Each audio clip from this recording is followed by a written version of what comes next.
Hi guys, welcome to my YouTube channel Anish preparation. दोस्तों, आज का टॉपिक बहुत ही महत्वपूर्ण है। जितना महत्वपूर्ण कहूँ उतना कम है, क्योंकि आज का ये टॉपिक आपकी ज़िंदगी में बहुत ज़्यादा वैल्यू ऐड करने वाला है और वो टॉपिक है प्रीपोजिशन। दोस्तों, हर एग्ज़ाम में, चाहे वो गवर्नमेंट हो या प्राइवेट हो, प्रीपोजिशन से 2 से 5 क्वेश्चन के बीच में पूछ ही देता है। तो समझ सकते हैं ये क्वेश्चंस आपको मेरिट लिस्ट में लाने में, आपका सिलेक्शन करवाने में कितनी महत्वपूर्ण भूमिका निभाने वाले हैं। तो दोस्तों, आज का वीडियो पूरा देखिएगा और अगर पसंद आए तो लाइक करिएगा, नहीं तो एक डिसलाइक पक्का ठोक के जाइएगा। तो चलिए आज का वीडियो स्टार्ट करते हैं। दोस्तों, प्रीपोजिशन 2 शब्दों से मिलकर बना है। पहला है प्री, दूसरा है पोजीशन, जिसमें प्री का मतलब होता है पहले और पोजीशन का मतलब होता है स्थान या जगह। तो ऐसा शब्द जो किसी नाउन या प्रोनाउन के पहले आकर के उस वाक्य में आए अन्य शब्दों से उस नाउन या प्रोनाउन का संबंध बताता है, वही हमारा प्रीपोजिशन होता है। एग्जाम्पल्स और क्लियर करते हैं इसको। दोस्तों, I am in the train, मैं ट्रेन में हूँ। तो दोस्तों गौर करिएगा, इसमें जो आई है, आई ये क्या है, एक प्रोनाउन है, और द ट्रेन, ट्रेन क्या है, एक नाउन है। तो इस प्रोनाउन और नाउन का संबंध बताने के लिए बीच में एक वर्ड आया है इन। मैं कहाँ हूँ, तो ट्रेन में हूँ। तो ये इन जो है यही बता रहा है कि मैं ट्रेन में हूँ। तो इन जो है इस आई और द ट्रेन का रिलेशन बता रहा है, और यही जो इन वर्ड है हमारा ये प्रीपोजिशन है। ठीक है दोस्तों, एग्जाम की दृष्टि से कुछ प्रीपोजिशन जो इम्पॉर्टेंट है उनको हम देखते हैं। उसके अंतर्गत पहला जो प्रीपोजिशन है एट है। यूज़ ऑफ एट, एट का जो प्रयोग है पर या मे के सेंस में होता है। तो दोस्तों देखते हैं कि एट का प्रयोग कहाँ कहाँ होता है और किस किस सिचुएशन में होता है। तो एट का प्रयोग होता है बिफोर स्मॉल प्लेसेस, मतलब छोटी जगहों के नाम से पहले। दूसरा प्रयोग बिफोर पॉइंट ऑफ टाइम, मतलब कोई पॉइंट ऑफ टाइम हो, एक्यूरेट टाइम हो, उसको दर्शाने के लिए एट का प्रयोग किया जाता है। तीसरा प्रयोग है एट का बिफोर पॉइंट ऑफ प्लेस, कोई एक्यूरेट प्लेस को दर्शाने के लिए, एग्जैक्ट प्लेस को दर्शाने के लिए एट का प्रयोग किया जाता है। चौथा है व्हाइल टेलिंग द कॉस्ट, जब हम किसी भी वस्तु की प्राइस को बताते हैं, उसकी कीमत को बताते हैं, तो उससे पहले हम एट का प्रयोग करते हैं। Before temporary action, temporary action के पहले भी एट का प्रयोग होता है। ऐसा काम जो परमानेंट न हो, कुछ टाइम के लिए कोई इंसान कर रहा हो, तो वो हमारा क्या है, टेम्पररी एक्शन है। टेम्पररी एक्शन से पहले एट का प्रयोग होता है। और छठवा है बिफोर नाइट नून। दोस्तों, नाइट और नून शब्द से पहले भी एट का प्रयोग किया जाता है। तो चलिए इन सारे प्रयोग को एग्जाम्पल से एक एक करके समझते हैं। जैसे पहला है बिफोर स्मॉल प्लेसेस, छोटी जगहों के नाम से पहले। तो इसका एग्जाम्पल देखते हैं। I live at Rajendra Nagar in Delhi, I live at Rajendra Nagar in Delhi, कह रहा है कि मैं दिल्ली में राजेंद्र नगर में रहता हूँ। तो दोस्तों यहाँ पर गौर करिएगा, जो राजेंद्र नगर है यह एक छोटा जगह है दिल्ली में, तो इसलिए इससे पहले एट का प्रयोग किया गया है। छोटी जगह है, कोई कॉलोनी का नाम है, ठीक है, तो इसलिए इससे पहले एट का प्रयोग किया गया है। दूसरा एग्जाम्पल कह रहा है कि he will come eight 4 o'clock, ये पॉइंट ऑफ टाइम को बता रहा है। 4 o'clock क्या है, एक एग्जैक्ट टाइम है कि वो कह रहा है कि वह 4 बजे आएगा। तो यहाँ पर 4 o'clock एग्जैक्ट टाइम है, तो एग्जैक्ट टाइम को दर्शाने के लिए एट का प्रयोग हुआ है। ठीक है दोस्तों, अगला एग्जाम्पल है he was standing at India Gate. दोस्तों यहाँ पर गौर करिएगा, इंडिया गेट, इंडिया गेट क्या है, इंडिया गेट एक है पॉइंट ऑफ प्लेस है, एकदम एक्यूरेट एग्जैक्ट जगह है। वो कह रहा है कि वह इंडिया गेट पर खड़ा था। ठीक है, तो दोस्तों इसका मतलब ये बिल्कुल नहीं कि वो इंडिया गेट के ऊपर चढ़ के खड़ा था, नहीं, वो एग्जैक्ट प्लेस को दर्शा रहा है कि वह इंडिया गेट पर खड़ा था। तो बिफोर पॉइंट ऑफ प्लेस यहाँ पर इंडिया ऐड का प्रयोग किया गया है इंडिया गेट से पहले। ठीक है दोस्तों, अगला एग्जाम्पल है I bought this pen eight ₹5। मैंने इस कलम को 5 रुपये में खरीदा। दोस्तों यहाँ पर कलम की कीमत बताई जा रही है कि मैंने उस कलम को 5 रुपये में खरीदा, और ऐट का जो प्रयोग है यहाँ पर कास्ट को बताने के लिए प्रयोग किया गया है।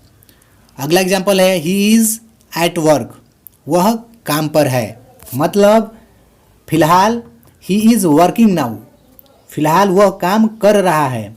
मतलब यहाँ पर जो वर्क है एक टेम्पोररी एक्शन है, और टेम्पोररी एक्शन से पहले हम एट का प्रयोग करते हैं। अगला एग्जाम्पल है वी स्लीप एट नाइट, हम लोग रात में सोते हैं। दोस्तों नाइट और नून से पहले एट का प्रयोग होता है, तो सिंपली यहाँ पर नाइट है तो हमने एट का प्रयोग कर दिया। अगला एग्जाम्पल है I was at home at noon, मैं दोपहर में घर पर था। दोस्तों यहाँ पर नून है तो नून से पहले हमने एट का प्रयोग किया है। दोस्तों एट नाइट, एट नून और in the night, in the Noon, in the morning, इसके लिए एक रूल है, एक नोट है खास किस्म का। इसकी चर्चा जब हम इन का प्रयोग पढ़ेंगे तो आपको वहाँ पर हम बताएंगे, तो इस वीडियो में बने रहिएगा। चलिए आगे देखते हैं। Use of in before bigger places. दोस्तों इन का जो प्रयोग है मेक अर्थ में होता है बड़े स्थानों के नाम से पहले, before bigger places, before months, years, seasons and time, महीनों के नाम, किसी साल से पहले, किसी ऋतु, किसी सीजन, किसी ऋतु या मौसम से पहले, और किसी समय से पहले जो है हमारा इनका प्रयोग होता है। तीसरा प्रयोग है बिफोर परमानेंट एक्शन। दोस्तों इस टॉपिक पर गौर करिएगा, हमारा यूज़ ऑफ एट में था अभी कि बिफोर टेम्पोररी एक्शन। एट का प्रयोग टेम्पोररी एक्शन के लिए होता है, लेकिन इन का प्रयोग परमानेंट एक्शन के लिए होता है। अगला है इन इनसाइड ऑब्जेक्ट, में या अंदर कोई वस्तु होती है, मतलब कोई वस्तु किसी चीज़ के अंदर होती है, तो उस सेंस में हम इनका प्रयोग करते हैं। चलिए इन सारी बातों को एग्जाम्पल से समझते हैं। पहला एग्जाम्पल कह रहा है कि वी लिव इन इंडिया, हम लोग भारत में रहते हैं। तो दोस्तों इंडिया क्या है, यहाँ पर एक बिगर प्लेस है, एक बड़ी जगह है, इंडिया बहुत बड़ा है, तो इसलिए इससे पहले हम इनका प्रयोग किए हैं। दूसरा है आई लिव इन लखनऊ, मैं लखनऊ में रहता हूँ। तो दोस्तों यहाँ पर लखनऊ जो है एक बड़ा शहर है, बड़ा एरिया है, तो इसलिए लखनऊ से पहले हम क्या इनका प्रयोग किए हैं। ठीक है, चलिए अगला देखते हैं। अगला एग्जाम्पल है आई वॉज बॉर्न इन नवंबर। दोस्तों जैसा कि मैंने अभी आपको से बताया था कि इनका जो प्रयोग है बिफोर मंथ, महीनों के नाम से भी पहले होता है। तो यहाँ पर गौर करिए, नवंबर क्या है, एक महीने का नाम है, इसलिए इससे पहले हम इनका प्रयोग किए हैं। ठीक है, अगला देखते हैं। आई वॉज बॉर्न इन 1996, करा है कि मैं 1996 में पैदा हुआ था। तो दोस्तों इनका प्रयोग बिफोर ईयर्स, साल के भी नाम बताने से पहले, कोई साल है जैसे 1996, 1997, 1998, ये सब क्या है, हमारे साल के नाम हैं। तो बिफोर ईयर्स, तो साल के नाम से पहले भी इनका प्रयोग होता है। तो यहाँ पर 1996 एक ईयर है, इसलिए इससे पहले हम इनका प्रयोग करेंगे। ठीक है, अगला है we eat ice cream in summer. दोस्तों इनका प्रयोग सीजन के नाम से पहले भी होता है, जैसे सीजन यानी ऋतु, जाड़ा, गर्मी, बरसात, ये सब क्या है, हमारे सीजन है, वेदर है, इनके नाम से पहले हम इनका प्रयोग करते हैं। करा है कि we eat ice cream in summer, हम लोग गर्मी में आइसक्रीम खाते हैं। तो यहाँ पर गौर करिए, समर क्या है, एक सीजन का नाम है, इसलिए इससे पहले हम इनका प्रयोग किए हैं। अगला है we wear sweaters in winter. Same example ये भी, विंटर क्या है दोस्तों, एक सीजन है, एक ऋतु का नाम है, इसलिए इसके नाम से पहले हम इनका प्रयोग करेंगे। कह रहा है कि हम लोग जाड़े में स्वेटर पहनते हैं। ठीक है, अगला एग्जाम्पल देखते हैं। Example number 7, in the morning. जैसा अभी कि उसी में मैंने चर्चा की थी कि टाइम को भी डिनोट करता है, इन जो है टाइम को भी डिनोट करता है। तो इन द मॉर्निंग मतलब सुबह में, सुबह में क्या है, एक टाइम है। इन द इवनिंग शाम में, इन द आफ्टरनून दोपहर में, इन द नाइट रात में, ये सारे के सारे हमारे टाइम को डिनोट कर रहे हैं। ठीक है दोस्तों।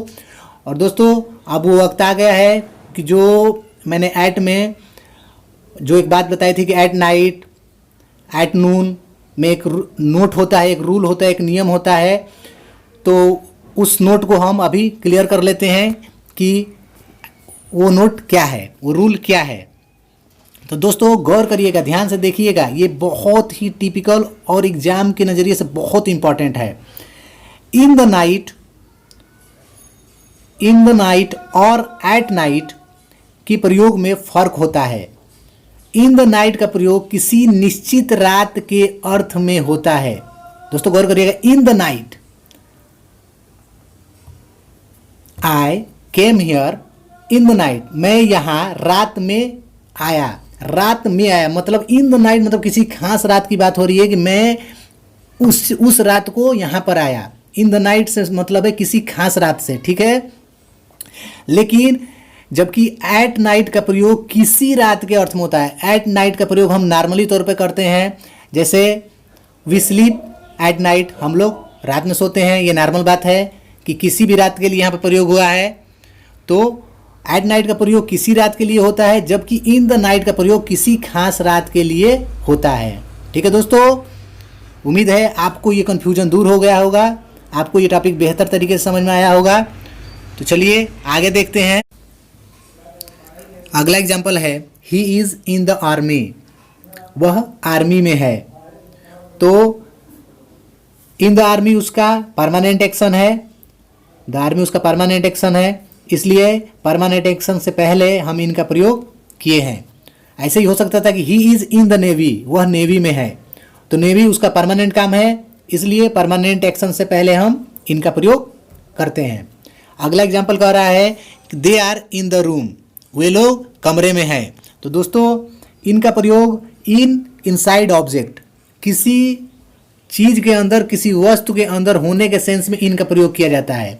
लेकिन दोस्तों यहाँ पर एक बात गौर करिएगा, इनका प्रयोग उस वस्तु के अंदर के सेंस में होता है जो एक वस्तु चारों तरफ से ढकी हुई हो, एक बॉक्स टाइप की हो। जैसे यहाँ पर रूम देखिए, एक बॉक्स टाइप का है, चारों तरफ से घिरा हुआ है, एक सरफेस टाइप का है।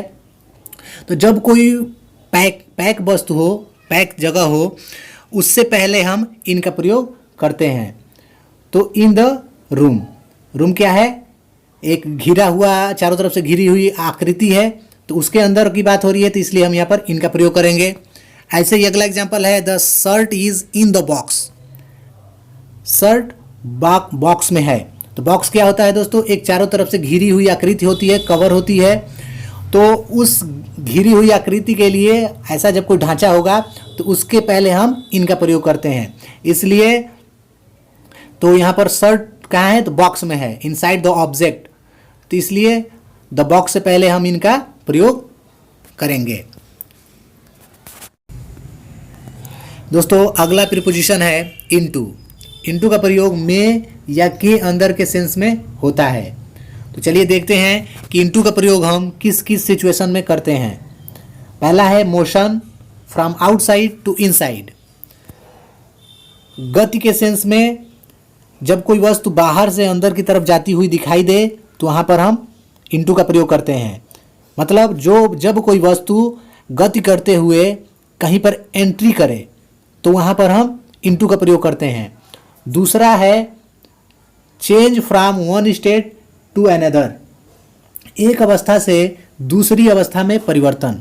जब किसी चीज़ या वस्तु या कोई भी चीज़ का जब परिवर्तन होता है, एक अवस्था से दूसरी अवस्था में परिवर्तन होता है, तो उसके लिए हम इनटू का प्रयोग करते हैं। चलिए इसको एग्जाम्पल से और क्लियर करते हैं। एग्जाम्पल कह रहा है ही जम्प्ड इनटू द रिवर, वह नदी में कूदा। दोस्तों गौर करिएगा, वह नदी में कूदा।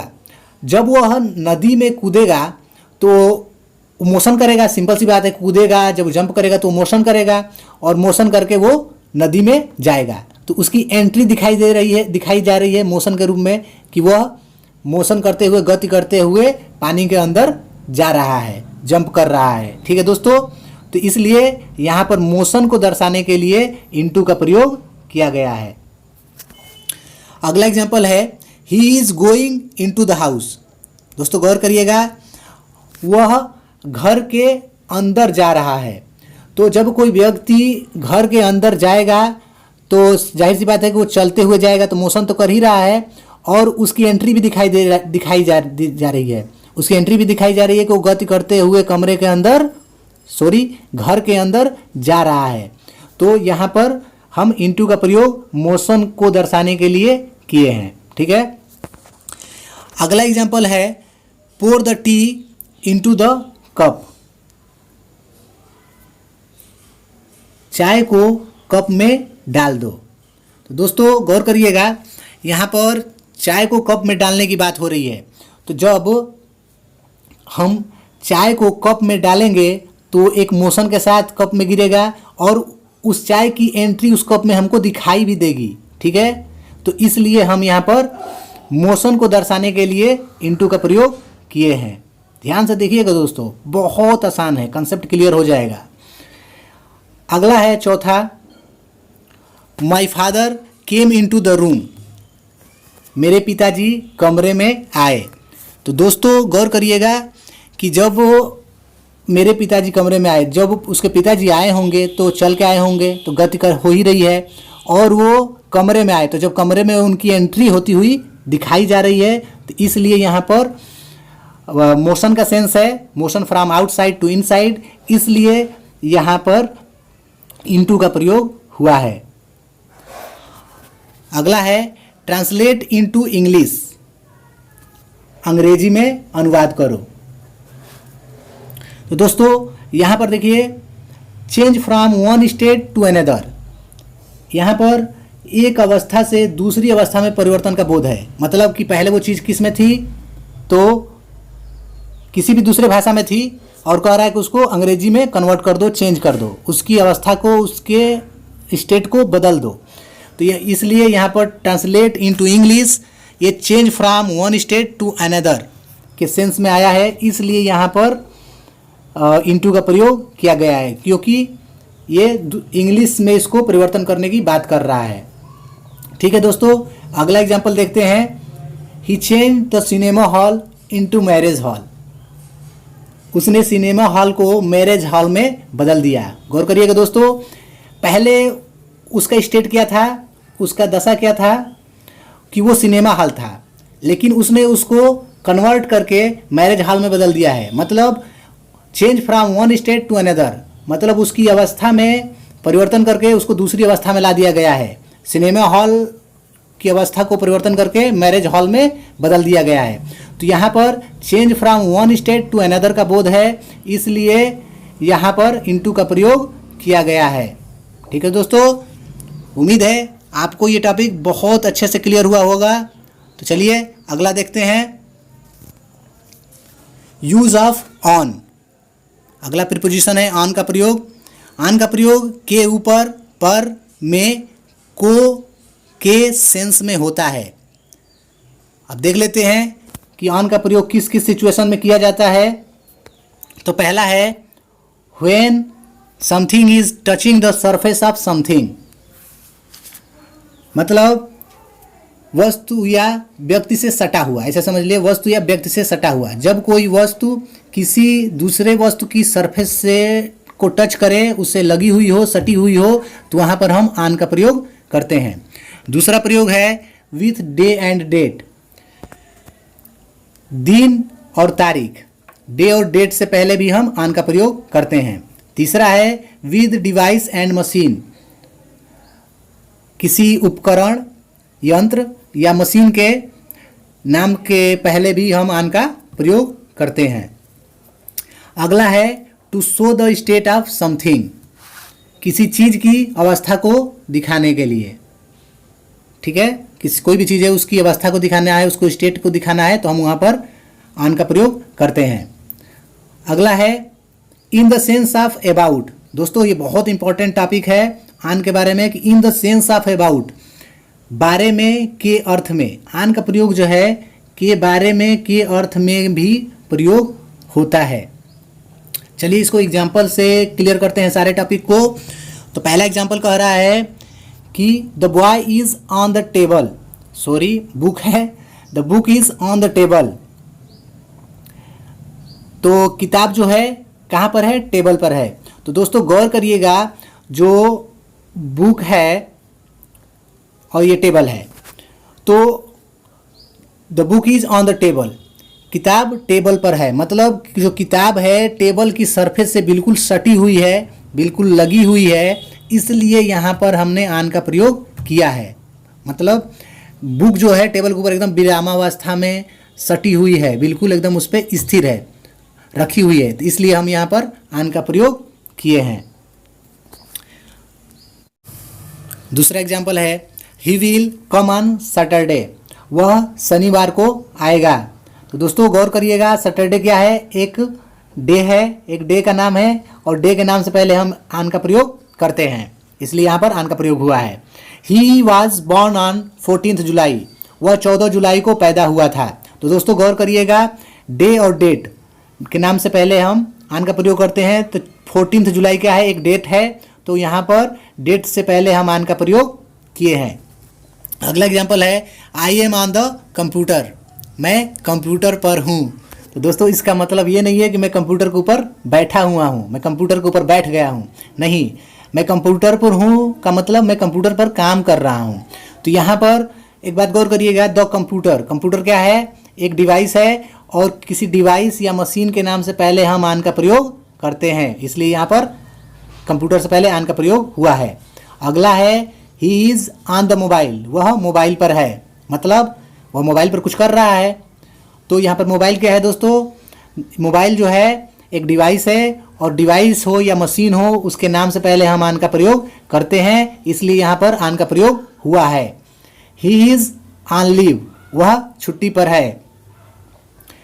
दोस्तों गौर करिएगा, वह छुट्टी पर है, मतलब यह उसकी स्टेट को बता रहा है कि वह किस स्टेट में है, तो वो छुट्टी की अवस्था में है, वो छुट्टी की दशा में है।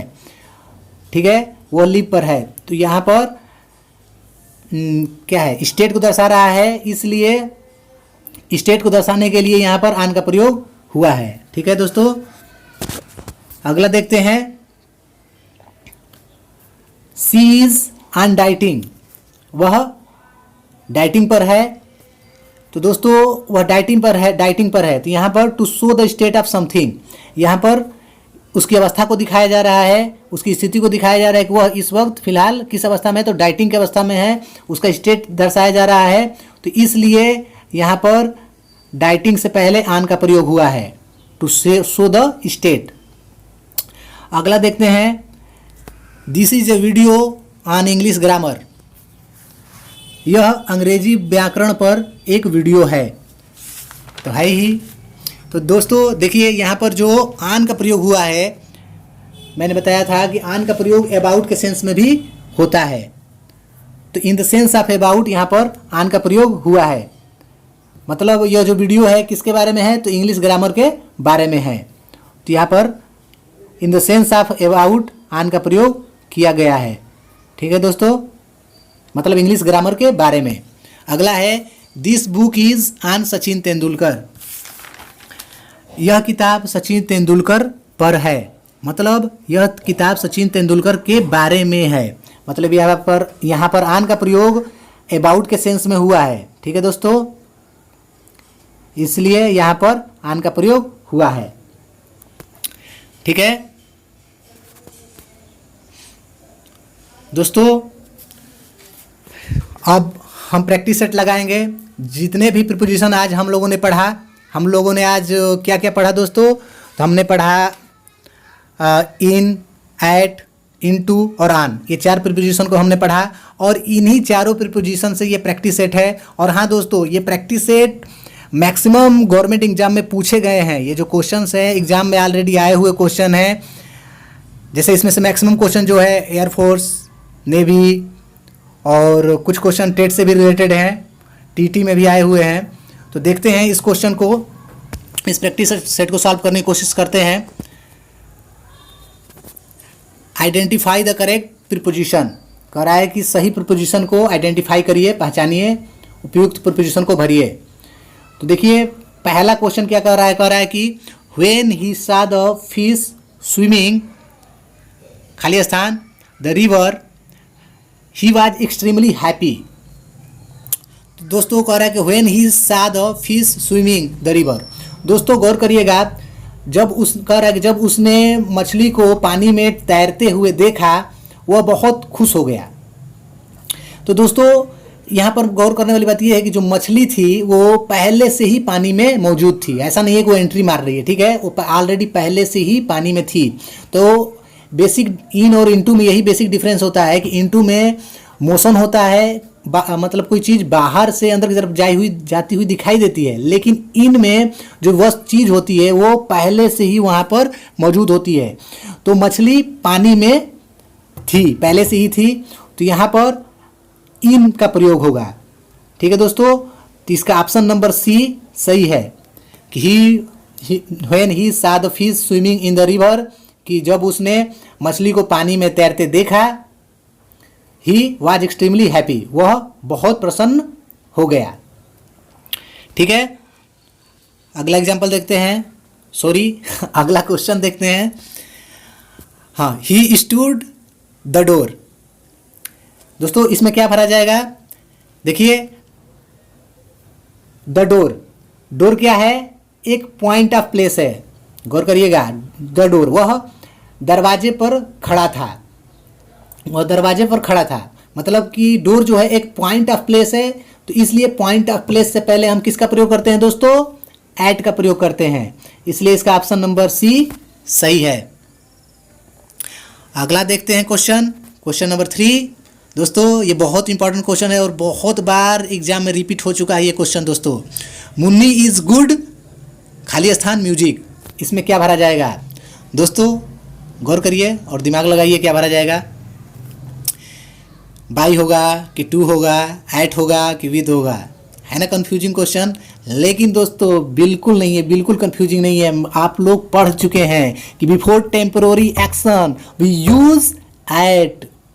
तो यहाँ पर टेम्पररी एक्शन का बोध है कि Munni is good at music, Munni संगीत में अच्छी है, मतलब कि संगीत म्यूजिक उसका क्या है? टेम्पररी एक्शन है, ना कि परमानेंट एक्शन है। तो यहाँ पर म्यूजिक से पहले भी टेम्पररी एक्शन आया है कि वह म्यूजिक में अच्छी है, तो एट का प्रयोग होगा, तो इसलिए इसका ऑप्शन नंबर डी सही है। अगला देखते हैं, ही रस्ड द रूम, वह भागा रूम में। तो अब देखते हैं वो भागा रूम में के लिए क्या होगा। तो दोस्तों गौर करिएगा, मैंने अभी बताया था कि जब कोई वस्तु गति करते हुए कि कहीं पर एंट्री करते हुए दिखाई दे तो वहाँ पर इनटू का प्रयोग होता है। तो करा कि वह भागा, ही रस्ड इनटू द रूम, वह रूम में भागा, तो वह क्या कर रहा है? गति कर रहा है और भाग करके उसके रूम में एंट्री को दिखाई जा रही है कि वो रूम में जा रहा है, इसलिए यहाँ पर इनटू का प्रयोग होगा, इसलिए इसका ऑप्शन नंबर बी बिल्कुल सही है, ठीक है। इनटू लगेगा, मोशन के सेंस में यूज हो रहा है, ठीक है। अगला क्वेश्चन देखते हैं, ही जम्प्ड द रिवर। दोस्तों कह रहा है कि वह पानी में कूदा, इसका मतलब यही है। तो सिंपल सी बात है, वह पानी पर तो कूदा होगा नहीं, वह पानी के ऊपर कूदा तो होगा नहीं, वो पानी में कूदा है।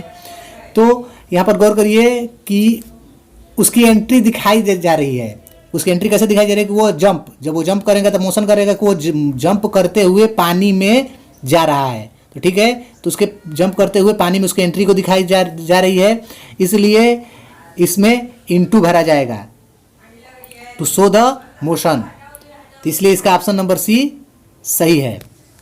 अगला क्वेश्चन देखते हैं।